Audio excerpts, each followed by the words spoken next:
we sit down and we begin to host seminars all over the country, we may be wasting our time. A party that will not tax the poor, and a party that will not allow illegal arrest and detention of citizens. So we must begin to make demand, accompanying the campaign for voting with demands for the dividends of democracy. It's not enough to vote. What am I voting for? If my conditions will not improve, in my own part of the world they say, oh God, if you will not improve my condition, leave me as you met me.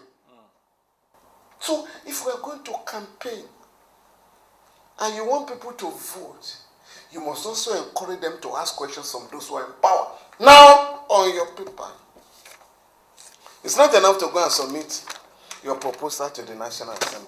They will just dump it.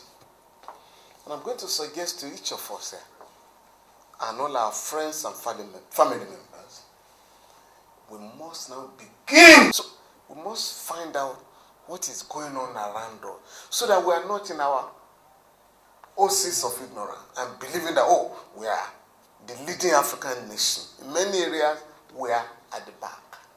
And so, if we are going to have good elections, we must sensitize our people. And brother, please, let me see. It's not about election alone. If the people are not interested in your voting, they won't go. They won't vote. And that's why people don't vote here. When we were young, when you were after the Second Republic.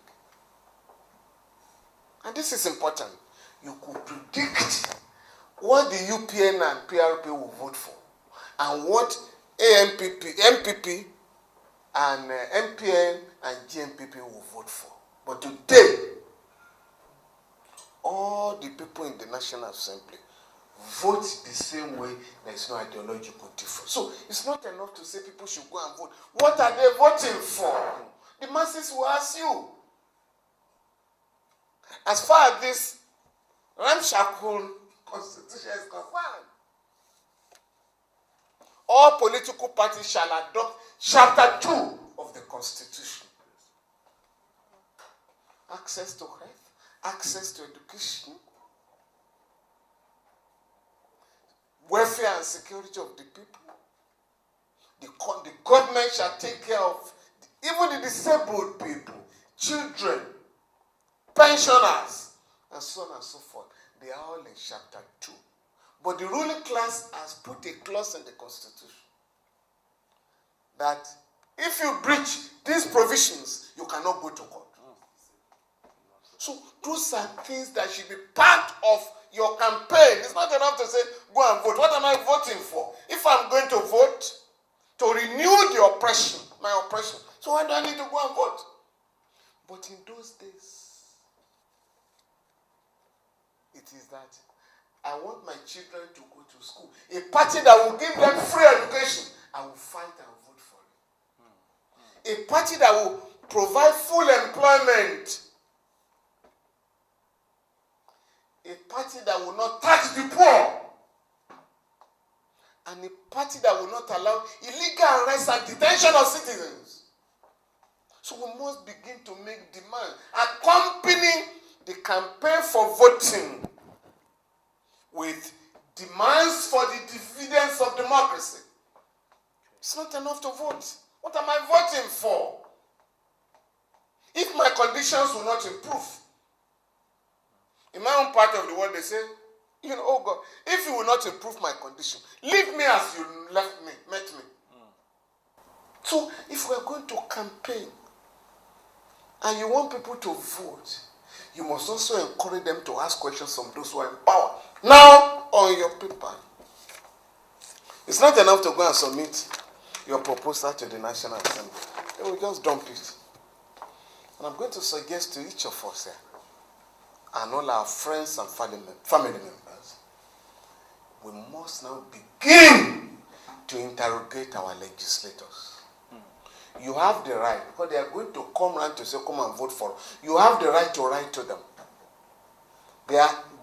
They have money. They have marked money for constituency meetings, which are never held. Because again, we don't demand for those meetings. So we can, part of your campaign, identify. If I ask you now, most of us don't know our senators. We don't know our House of Rep members. We don't even know our legislators in the state houses of assembly. So we must begin to ask. Because the National Assembly that will amend the Electoral Act. So we have the right to call them to meetings. Can we discuss our proposals with you? And I can assure you, because of what they themselves have gone through, they are also willing to improve on the current frustrations with our elections. The court has said, the Supreme Court has said, that transmission of election results, electronic registration and the rest of them, beavers and whatever, are optional for INEC. In other words, it is not compulsory as far as the law is concerned to transmit results. That is where we will now have to say, please amend the Electoral Act to make it compulsory for all of us to monitor and visualize the results that are uploaded and sent to the central server of INEC. If you do that, why does anybody go on? We need to go and file election petitions. Because you already know the result, even before the announcement. And that is why in many countries of the world today, losers congratulate the winners, even before the official announcement. Yes, sir. Ghana has just had an election, presidential election in December. 2 former presidents, President Jonathan and President Obasanjo, were there at the inauguration. President Tinubu were there, and about 10 governors. When they came back, there has been no debate of what they saw. And pressmen have not asked them, now you were in Ghana. What happened? There is no election petition against the presidential election. All the losers congratulated the winner. In Accra here, 40 minutes flight. So why is our own so difficult to conduct credible elections? So my suggestion, if we sit down and we begin to host seminars all over the country, we may be wasting our time. Because many of the people you are speaking to are deaf. But we have the right. You have your budget 2025 Appropriation Act. You voted money for constituency meetings and consultation. Please, we're inviting you. Let the senator or the House of Rep member say, I won't come to your meeting. He knows you may be able to campaign against his or her re-election. So we need to move out and engage our representatives in the National Assembly and state houses of assembly. Because the constitutional amendment regarding election will go around the entire country. So we also need to engage members of the state houses of assembly. I also want to suggest there are many bodies that are promoting transparent elections. You must link up with them. One of your suggestions here will not fly. This business of international community, we are deceivers. Who are the members of the international community? Led by the United States of America today. You know what is going on in America? There's even a debate that the president may do a third term. They go for a third term. So what is that? Which America? Disobeying court orders. The government in power. Imposing tariffs all over the world without going through parliament, through Congress. So please, don't deceive yourself about international. We are going to solve our own problems by ourselves. so that we can be respected. And just like we are referring to Ghana, if we organize our country, let other countries refer to our example that we want to emulate Nigeria. Not that because this is the largest concentration of black people in the world. What we are doing is a shame. I was in Ghana in 2004, I think. We had an election. Or 2000. After the Agor, Florida manipulation in America. And you know, at that time, they were saying too close to court. And in Ghana, it was like, no, this is not Florida. We are going to conduct good elections in Accra, in Ghana. Ghana has had over 30 years of uninterrupted election. Now, still on the international community, I was in Accra and delivered a paper in Accra yesterday. So that you know where we are. Yes. We're in trouble. The president, Bualo Nsalo, of Guinea-Bissau, dissolved parliament in December 2023. Single-handedly. He has refused to conduct parliamentary election. His own term of office as president expired in February this year. He's still in office as a sole administrator. Majority of the presidents in West Africa now, are you listening to me? Yes. Are removing term limits in their constitution. That's one of the countries, Togo. Since 1963 that country became independent, only two people, a father and son, have ruled the country. Eyadema's son had just removed term limit from the constitution. His father ruled from 1963 to 2005. He has been ruling since 2005. So he has now removed term limit. The man in Cote d'Ivoire, Alassane Ouattara, is going for 4th term. The man in the Gambia, Adama Barrow, is going for 3rd term. And so on and so forth. 4 of the countries are under military dictatorship. Forget the propaganda that is going on about Burkina Faso.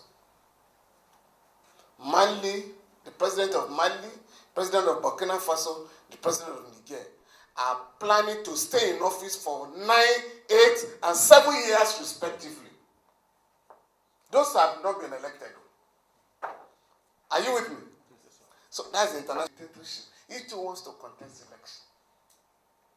It's how we can rise from here to make contacts with similar bodies and political parties.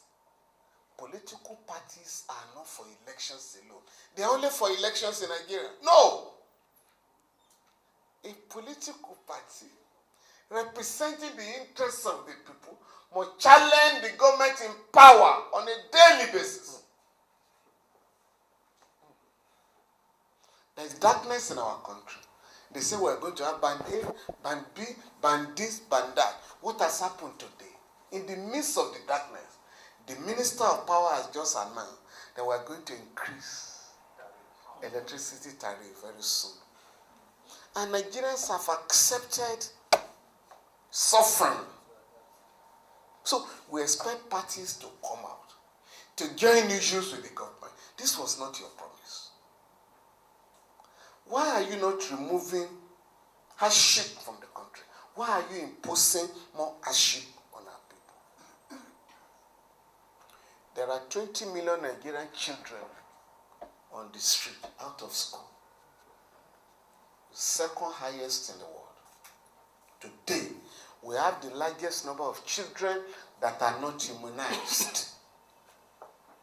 Today, we have the largest number of children that are suffering from kwashiorkor. I can go on and on and on. So in the midst of that, you can't talk of election alone.